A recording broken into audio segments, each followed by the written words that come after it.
بسم اللہ الرحمن الرحیم۔ السلام علیکم ناظرین۔ آج 18 مارچ ہے، جمعہ کا دن ہے، 2022 ہے۔ کچھ خبروں پہ کچھ چیزوں پہ آپ سے بات کرنی ہے۔ ایک تو خان صاحب نے جلسوں کے شیڈول کا اعلان کیا ہے، اس پہ بات کرنی ہے کہ کب کب کہاں کہاں جلسہ ہونے جا رہا ہے، اور اس کے بعد فضل الرحمان کی آرمی چیف سے جو ملاقات کے حوالے سے خبریں ہیں اس پہ بات کریں گے، اور پھر سب سے اینڈ پہ ہم بات کریں گے کہ خان صاحب ایک بڑا اعلان کر سکتے ہیں، وہ بڑا اعلان کیا ہے، وہ اس کے حوالے سے بھی بات کریں گے۔ تو سب سے پہلے دیکھتے ہیں کہ جو جلسوں کے شیڈول کا اعلان کیا ہے خان صاحب کی، وزیر اعظم پاکستان کی بیٹ کو کور کرتے ہیں رپورٹر عمر جٹ صاحب، انہوں نے کل ٹویٹ کیا، رات کو انہوں نے ٹویٹ کیا، اور کل رات کو جو گزر گئی ہے، اور انہوں نے بتایا کہ 18 مارچ کو یعنی آج جمعہ کے دن خان صاحب کرم ایجنسی میں ایک بڑے جلسہ عام سے خطاب کرنے والے ہیں۔ 20 مارچ کو مالاکنڈ ڈویژن میں، 25 مارچ کو مانسیرا میں، 26 مارچ کو ٹوبا ٹیک سنگھ میں، ہم سے قریب ٹوبا ٹیک سنگھ میں بڑے جلسہ عام سے خطاب کریں گے، اور 27 مارچ کو ڈی چوک اسلام آباد میں خان صاحب جو ہیں وہ خطاب کریں گے۔ اب آ جاتے ہیں مولانا فضل اس ظاہر ہے ان خطابات کے اندر، ان جلسوں کے اندر خان صاحب بہت ساری چیزیں آہستہ آہستہ کر کے سامنے لاتے جائیں گے، اور ایک مومنٹم جو ہے وہ بنانے کی کوشش کریں گے۔ اب آ جاتے ہیں فضل الرحمان کی جو آرمی چیف سے ملاقات ہوئی تھی، اس کے حوالے سے جو خبر ہوئی، یہ خبر کل خان صاحب مولانا فضل الرحمان صاحب نے اس کا خود اعتراف بھی کیا کہ ہاں میری ملاقات ہوئی تھی، اور انہوں نے کہا کہ آرمی چیف نے وہاں پہ معاشی صورتحال پہ میرے ساتھ اتفاق کیا تھا کہ معاشی صورتحال بہتر نہیں ہے۔ اس خبر کے حوالے سے سما ٹی وی کے ڈائریکٹر ہیں فرحان ملک، کل انہوں نے ٹویٹ کیا، اور ٹویٹ کر کے انہوں نے جب اس خبر کو بریک کیا تو انہیں یاد دہانی کراتے ہوئے سینئر رپورٹر ہیں نعیم اشرف بٹ صاحب، نعیم اشرف بٹ صاحب نے اپنے اس سابق کہہ لیں ہیڈ آف دی ڈپارٹمنٹ کو یاد کروایا۔ نعیم اشرف بٹ صاحب نے کہ یہ خبر میں نے ہی بریک کی تھی 6 نومبر کو۔ نعیم اشرف بٹ صاحب نے لکھا کہ میں نے یہ خبر بریک کی تھی، اور اس خبر کے اندر میں نے یہ لکھا تھا کہ 6 نومبر کو جو میں نے خبر بریک کی اس میں لکھا تھا کہ مولانا فضل الرحمان صاحب کی ملاقات ہوئی ہے آرمی چیف سے، اور اس میں کچھ معاملات طے پا گئے ہیں، اور اس کے بعد مولانا فضل الرحمان نے پی ڈی ایم کا سربراہی اجلاس بلایا، اور اس اجلاس کے بعد تیزی سے جو ہے وہ سیاسی ایک تحریک جو ہے وہ کھڑی کی گئی، اور خبریں جو ہیں وہ تیزی سے خان صاحب کے خلاف آنے لگ گئیں، اور ایک ماحول جو ہے وہ اس 6 نومبر والی ملاقات کے بعد بننا شروع ہوا۔ پی ڈی ایم میں ایک نئی جان پڑی، اور پی ڈی ایم کے رہنماؤں کو ایک نیا دلاسا ملا، اور انہیں حوصلہ ملا، اور انہیں تھپکی ملی، اور اس کے بعد انہوں نے یہ ساری ایکٹیویٹیز شروع کی، اور آہستہ آہستہ بات جو ہے وہ تحریک عدم اعتماد تک آن پہنچی ہے۔ عدنان عادل صاحب نے ٹویٹ کیا، عدنان عادل صاحب اس پہ ٹویٹر پہ بیٹھتے ہیں، اسپیس بھی کرتے ہیں، میں رات بھی ان کی اسپیس کے اندر شامل تھا، وہاں پہ اظہر صدیق ایڈوکیٹ صاحب بھی تھے، اور سینئرز بھی تھے ان کے ساتھ رات اسپیس کے اندر کافی دیر، ہم رات کو 11-12 بجے تک موجود رہے، اور وہاں پہ چیزیں ڈسکس ہوتی رہیں، باتیں ہوتی رہیں۔ تو عدنان عادل صاحب کی اسپیس میں بھی یہ بات ہوئی، اور انہوں نے اس پہ ٹویٹ بھی کیا تھا کہ جنرل فیض حمید کو تبدیل کرنا کیوں ضروری تھا۔ جنرل فیض حمید صاحب کو اس لیے تبدیل کیا گیا، عدنان عادل صاحب کا ٹویٹ تھا یہ، انہیں اس لیے تبدیل کیا گیا کہ اگر وہ بیٹھے ہوتے تو وہ خان صاحب کو بر وقت چیزیں بتا سکتے تھے۔ انہوں نے لکھا، عدنان عادل صاحب نے لکھا کہ اب یہ بات سمجھ آ رہی ہے کہ جنرل فیض حمید صاحب کو تبدیل کرنا بطور D G I S I کیوں ضروری ہو گیا تھا۔ اب دیکھ لیں یہ جو سیاسی کچرا آیا ہے، یہ جو سیاسی غلاظت ہے، یا عامر وطین صاحب نے اس کے بارے میں بڑا خوبصورت جملہ کہا، انہوں نے کہا یہ سیاسی جسم فروش ہیں، یہ سیاسی بھڑوے ہیں، یہ سیاسی طوائفیں ہیں۔ عامر متین صاحب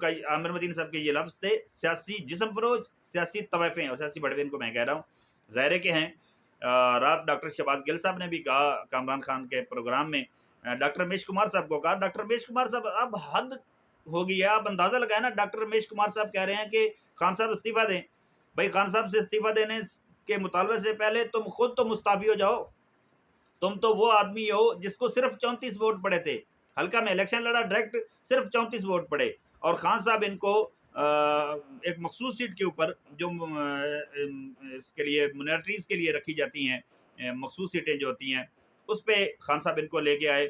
اقلیتوں کے حوالے سے جو مخصوص سیٹیں ہوتی ہیں اس کے اوپر خان صاحب آپ کو لے کے آئے، یہ تو پارٹی کی مہربانی ہے، یہ تو خان صاحب کی مہربانی ہے کہ انہوں نے تمہیں ایم این اے بنایا۔ پھر ڈاکٹر شہباز گل کا تو یہ بھی کلیم ہے، اور انہوں نے یہ کلیم ویسے نہیں کیا ہے، حلفن کیا ہے، قسم کھا کر کہا ڈاکٹر شہباز گل صاحب نے لائیو پروگرام کے اندر، حلفن قسمن کہا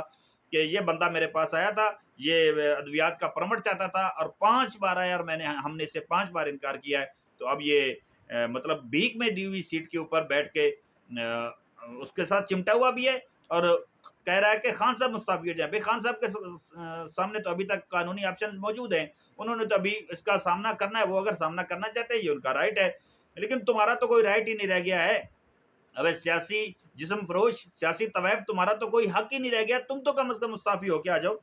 اچھا اب اس کو دیکھ لیتے ہیں کہ عباس شریف صاحب نے بھی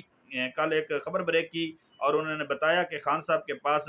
کہنے کو بہت کچھ ہے، ان کے پاس ریکارڈنگز موجود ہیں، ان کے پاس بہت کچھ ہے۔ اور یہاں میں آپ کو رک کے یہ بھی بتاتا چلوں کہ یہ جو سیاسی طوائفیں ہیں یہ کل سامنے کیوں آئی ہیں، اس لیے آئی ہیں کہ انہوں نے خود بھی یہ کہا، بتایا خیر، کہ ہمارے اوپر جو ہے وہ ڈرون جو ہے وہ اڑ رہے تھے، ڈرون کیمرے اڑ رہے تھے، اور ڈرون کیمروں کی مدد سے جو مووی بنائی گئی ہے، جو فلم بنائی گئی ہے، اس میں بہت سارے لوگ مشروب مغرب پی کے، جن میں نواب شیر وزیر صاحب کا نام بھی آ رہا ہے اور راجہ ریاض صاحب کا نام بھی آ رہا ہے مبینہ طور پہ، وہ مشروب مغرب پی کے اتنے مدہوش ہوئے تھے کہ وہاں پہ غل گپاڑا کر رہے تھے، اور وہاں سے جو ہے نا پھر گورنمنٹ کو، چونکہ ظاہر ہے ایجنسیز ان کو سرچ کر رہی تھی، ان کا ڈیٹا معلوم کر رہی تھی، تو پتہ چلا وہاں پہ ہیں۔ جب ڈرون کیمرہ کے ذریعے وہاں چیک کیا گیا تو پھر ان کی وہ ویڈیو بھی سامنے آ گئی، وہ بھی کسی وقت لیک آؤٹ ہو سکتی ہے، اور کہتے ہیں کہ ایک بڑی ڈینجرس قسم کی ویڈیو بھی آ سکتی ہے، وہ آپ سمجھتے ہیں کس قسم کی ویڈیو ہوگی، وہ بھی مبینہ طور پہ سامنے آ سکتی ہے۔ تو 27 مارچ کا جو جلسہ ہوگا ڈی چوک میں، اس میں خان صاحب ایک بڑا اعلان کر سکتے ہیں۔ میں آپ کو بتا رہا ہوں، یہ اسسمنٹ ہے، یہ تجزیہ ہے ان خبروں کی بنیاد پہ جو کہ وقتاً فوقتاً ہمارے سینئرز جو ہیں، رپورٹرز جو ہیں، وہ ہمیں بتاتے رہتے ہیں، اور وہ ٹویٹر پہ بھی چونکہ جڑے ہوتے ہیں، تو وہاں پہ بھی یہ بات ہوئی ہے کہ خان صاحب 27 مارچ کو ڈی چوک میں بہت ساری چیزیں سامنے رکھ سکتے ہیں، ریکارڈنگز رکھ سکتے ہیں، کون کس سے کب کہاں ملا، یہ ساری چیزیں رکھنے کے بعد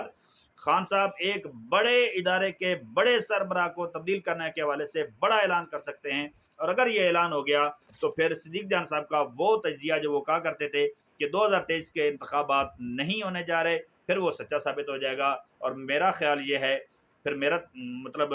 اس کے حوالے سے میرا تو ذہن یہ کام کرتا ہے، میرا تجزیہ یہ ہے کہ پھر اگر یہ سب کچھ ہو گیا اور خان صاحب نے یہ بڑا اعلان کر دیا اور بڑا سٹیپ لے لیا، تو پھر ایک بار آپ کو پھر سے عزیز ہم وطنوں کی صدا سننے کو مل سکتی ہے، پھر کسی کے ہاتھ میں بھی کچھ نہیں آنے والا، اور پھر اللہ کا نام باقی رہے گا، اور پھر مالک ہوں گے اور وہ آ کے جو ہے وہ ساری چیزیں سنبھال لیں گے۔ اس کے حوالے سے ایک اور بھی تھیوری جو ہے وہ بھی گردش میں ہے، وہ کہہ رہے ہیں کچھ لوگ، کچھ رپورٹرز ہیں، وہ کہہ رہے ہیں کہ کوئی ایسا سیٹ اپ بھی آ سکتا ہے جس میں ایک چیف ایگزیکٹو ہو، اور وہ چیف ایگزیکٹو اور اس کے نیچے پھر جو ہے وہ کچھ لوگ مخصوص ہوں، اور ان میں خان صاحب کا نام بھی لیا جا رہا ہے کہ وہ بطور چیف ایگزیکٹو کے آ کے ایک بار پھر نظام کو جو ہے اوورال تبدیل کرنے کے لیے کوئی بڑا سٹیپ بھی لیا جا سکتا ہے۔ یہ خبریں بھی ہیں، بہرحال دیکھتے ہیں آگے کیا ہوتا ہے۔ اپنا اور اپنے اس چینل کا بہت زیادہ خیال رکھیے گا۔ اللہ حافظ۔